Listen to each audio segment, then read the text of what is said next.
The spacecraft was a long way from home. I thought it might be a good idea, just after Saturn, to have them take one last glance homeward. From Saturn, the Earth would appear too small for Voyager to make out any detail. Our planet would be just a point of light, a lonely pixel, hardly distinguishable from the many other points of light Voyager would see, nearby planets, far-off suns. But precisely because of the obscurity of our world thus revealed, such a picture might be worth having.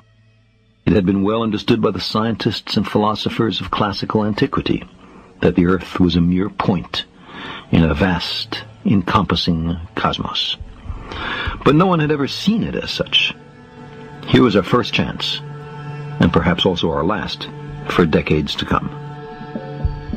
So, here they are, a mosaic of squares laid down on top of the planets, and a background smattering of more distant stars. Because of the reflection of sunlight off the spacecraft, the Earth seems to be sitting in a beam of light, as if there was some special significance to this small world. But it's just an accident of geometry and optics. There is no sign of humans in this picture. Not our reworking of the Earth's surface, not our machines, not ourselves. From this vantage point, our obsession with nationalism is nowhere in evidence. We are too small.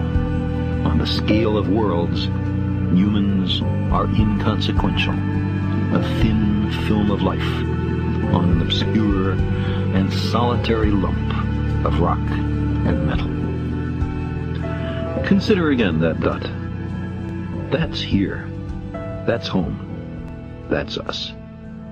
On it, everyone you love, everyone you know, everyone you ever heard of, every human being who ever was, lived out their lives.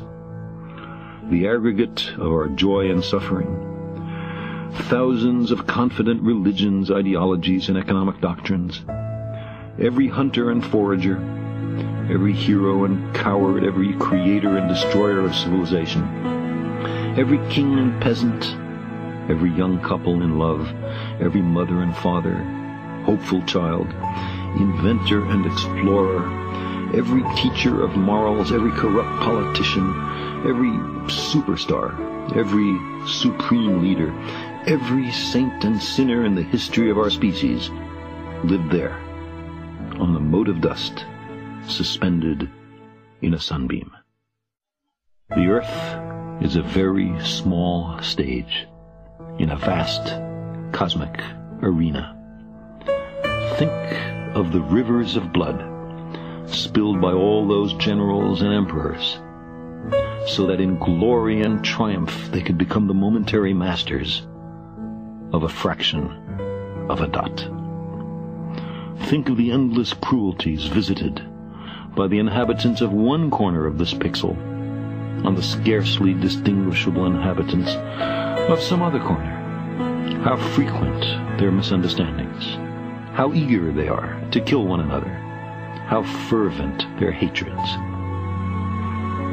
Our posturings, our imagined self-importance, the delusion that we have some privileged position in the universe, are challenged by this point of pale light. Our planet is a lonely speck in the great enveloping cosmic dark. In our obscurity, in all this vastness, there is no hint that help will come from elsewhere to save us from ourselves. The Earth is the only world known so far to harbor life. There is nowhere else, at least in the near future, to which our species could migrate. Visit? Yes. Settle? Not yet. Like it or not, for the moment, the Earth is where we make our stand. It has been said that astronomy is a humbling and character-building experience.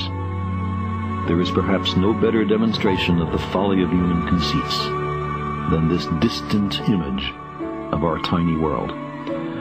To me, it underscores our responsibility to deal more kindly with one another and to preserve and cherish the pale blue dot. the only home we've ever known.